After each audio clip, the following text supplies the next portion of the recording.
ভারতের যশস্বী প্রধানমন্ত্রী নরেন্দ্র মোদী জিন্দাবাদ। ভারত মাতা কি।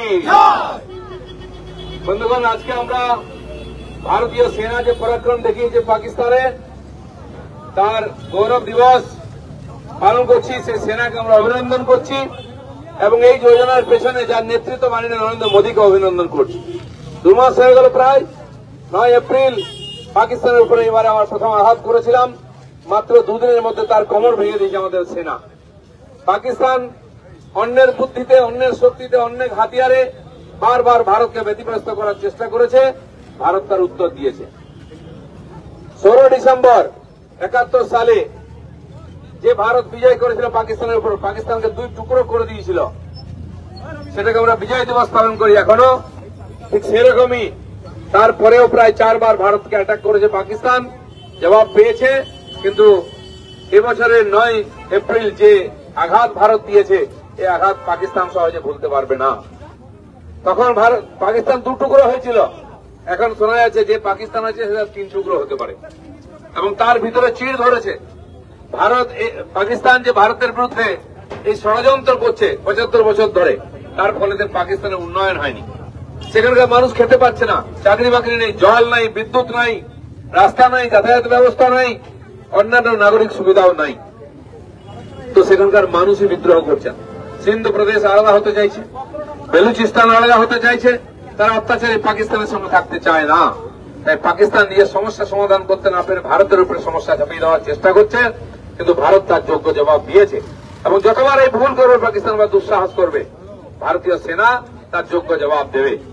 এই যুদ্ধে খালি পাকিস্তানকে আমরা শিক্ষা দিচ্ছি তা নয়, ভারতের বর্তমান যে আর সামরিক শক্তি, ভারতের মধ্যে তৈরি যে অস্ত্রশস্ত্র, সে মিসাইল হোক, সে অন্য ক্ষেপণাস্ত্র হোক, যুদ্ধ বিমান হোক, গোলা হোক, সবকিছু বা দ্রোণ হোক, সবকিছুর যে মারণ ক্ষমতা সেটা আমরা দেখিয়ে দিয়েছি। তুর্কির দ্রোণ খুব বিখ্যাত, বিশ্ববিখ্যাত, সবচেয়ে ভালো বলা হয়, তাকেও মেরে আমরা নামিয়ে দিয়েছি, কিছু করতে পারিনি, বর্ডার পার করতে পারিনি। চায়নার বিমান আর মিসাইল, তাকে আমরা মাটিতে নামিয়ে দিয়েছি। এমনকি আমেরিকার বিমান, সেটাকেও আমরা ধ্বংস করে দিয়েছি, ভারতে ঢুকতে দিইনি। এবং পাকিস্তান রোজ রোজ যে ভয় দেখায় অ্যাটমিক বম, অ্যাটম বমে ভয় দেখায়, সে অ্যাটম বমকেও মাটির নিচে ধ্বংস করে দেওয়া হয়েছে। কেউ বলছে লিক হয়ে গেছে, কেউ বলছে তার ফিউজ উড়ে গেছে, এবং যেখান থেকে বিমানে করে সে বম তুলে নিয়ে গিয়ে ফেলবে বলে ধমকি দেয়, বিমানবন্দর, বিমান ভারত সব ধ্বংস করে দিয়েছে। সেজন্য আগামী 25 বছর হয়তো হিম্মত হবে না পাকিস্তানের ভারতের সঙ্গে যুদ্ধ করার। যে দেশগুলো ভারতের সঙ্গে সোজাসুজি যুদ্ধ করে পাচ্ছে না, তারা পাকিস্তানকে লিলিয়ে দিচ্ছে, টাকা দিচ্ছে, অস্ত্র দিচ্ছে। আর সেই বোকার মতো পাকিস্তান বারবার আমাদের পিছনে লাগতে গিয়ে নিজের সর্বনাশ করছে, নিজের দেশের সর্বনাশ করছে। এবার পাকিস্তানের জনগণের এটা বোঝা উচিত, সরকারকে বুঝিয়ে দেওয়া উচিত। ওখানকার সরকার একদিকে যায়, ওখানকার সেনা একদিকে যায়, সেজন্য সমন্বয় নাই। কে যুদ্ধ করছে, কে যুদ্ধ বাঁধাচ্ছে বোঝাই যাচ্ছে না। আর যখন মার খাচ্ছে তখন ত্রাহি ত্রাহি করে বিশ্বের বিভিন্ন দেশে ছুটছে। তাই এবারের যে যুদ্ধ, মাত্র 2 দিন আমাদের সেনারা আক্রমণ করেছেন, 2-1 ঘন্টা, তার মধ্যে পাকিস্তানকে তার একদম সর্বশান্ত করে দিয়েছেন। অস্ত্রশস্ত্রের, সামরিক দিক দিয়ে, আর্থিক দিক দিয়ে, রাজনৈতিক দিয়ে এখানকার সরকার তার একদম অবস্থা খারাপ হয়ে গেছে। তাই এই যে বিজয় আমাদের সেনার, বিজয় দিবসের মতো আগামী 10-15 বছর, 20 বছর ধরে এটাও মনে থাকবে পাকিস্তানের, এবং আমাদের সেনার পরাক্রম ভারতবাসী মনে রাখবে।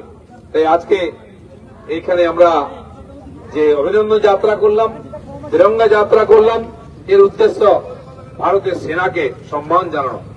যে শহীদ হয়েছেন সেনারা, তাদেরকে, তাদের পরিবারকে আমরা সেলুট জানাচ্ছি।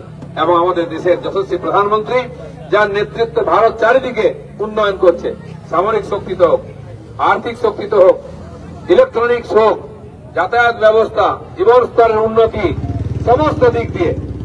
আজ যে চীন আমাদের পিছনে লেগে আছে, অনেকে বলছে চীন পাকিস্তানকে উস্কে দিয়ে ভারতের বিরুদ্ধে যুদ্ধ করছে, সে চীনের অবস্থা ধীরে ধীরে খারাপ হচ্ছে। চীনের 200টার বেশি কোম্পানি ভারতবর্ষে চলে এসছে পালিয়ে, ওখানে ব্যবসা করতে পারছে না। আর তারা যে এখানে মোবাইল ফোন তৈরি করছে, অ্যাপেলের ফোন তৈরি করছে, সেটা আজকে সারা বিশ্বে ব্যবসা হচ্ছে। আমেরিকাতেও বেস্ট সেলার হয়েছে এবং গত 2 বছরের মধ্যে এত তার বিক্রি বেড়েছে লক্ষ লক্ষ কোটি টাকার ব্যবসা করছে ভারত, আমেরিকাতেও করছে। এপ্রিল মাসে নাকি 30 লক্ষ কোটি টাকার আর 30 লক্ষ অ্যাপেলের ফোন খালি আমেরিকায় বিক্রি হচ্ছে, ভারতে।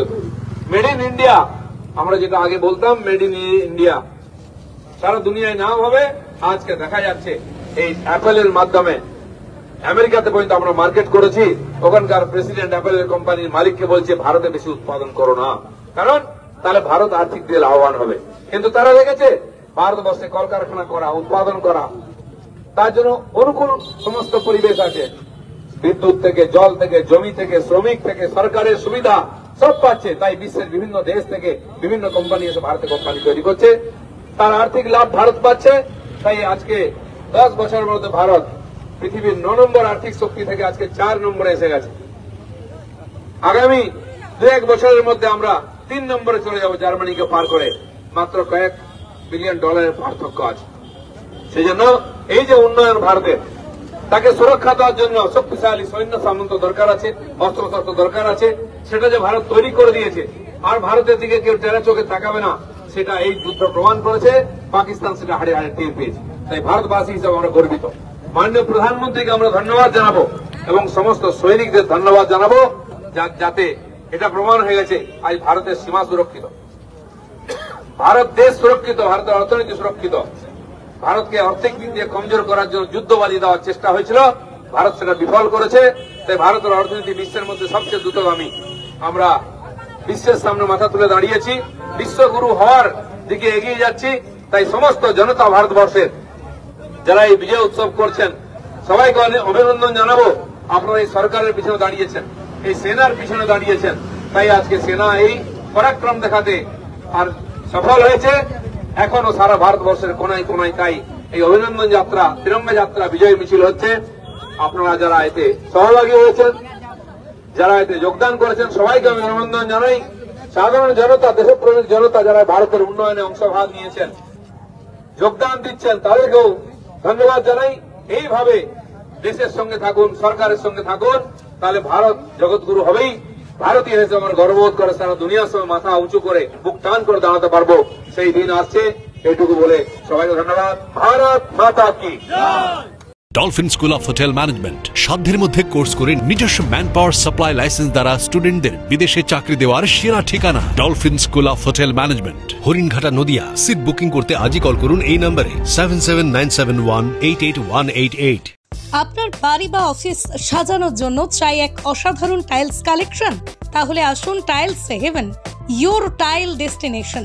আমরা নিয়ে এসেছি হিন্দওয়ার ইটালিয়ান কালেকশন, উন্নত মানের বড় স্ল্যাব টাইলস, আধুনিক কিচেন টপস, আকর্ষণীয় স্যানিটারি ওয়্যার। এছাড়াও রয়েছে স্টাইলিশ ওয়াশ বেসিন, উচ্চমানের মার্বেল, টেকসই গ্রানাইট। আমাদের শোরুম অবস্থিত চান্দোয়া, কাঁচরাপাড়া, কল্যাণী এক্সপ্রেসওয়ে। এখানে গুণমানের সাথে মেলে সাশ্রয়ী দাম। তাহলে দেরি কেন? আজই চলে আসুন টাইলস হেভেনে। আপনার স্বপ্নের বাড়ি সাজানোর সমস্ত সমাধান এক ছাদের তলায়। Tiles haven, your tile destination. কি ভাবছেন ফ্যামিলি নিয়ে কোথায় রসনা তৃপ্তি করবেন? আর চিন্তা নেই, রসনা তৃপ্তির সেরা ঠিকানা হোটেল ইউ2, যেখানে রয়েছে ফ্যামিলি রুফটপ রেস্টুরেন্ট, সঙ্গে থাকছে মাল্টি কুইজিন রেস্টুরেন্ট। পুল পার্টির সুবন্দোবস্ত রয়েছে ইউ2তে। এছাড়াও যে কোনো সামাজিক অনুষ্ঠান যেমন বিবাহ, জন্মদিন এবং অন্যান্য অনুষ্ঠান করারও সুবন্দোবস্ত রয়েছে। তাই আর দেরি না করে আজই চলে আসুন ইউ2তে। আমাদের ঠিকানা কল্যাণী এক্সপ্রেসওয়ে, কাঁচরাপাড়া, কাঁপা মোড় সংলগ্ন ইউ2 হোটেল অ্যান্ড রেস্টুরেন্ট।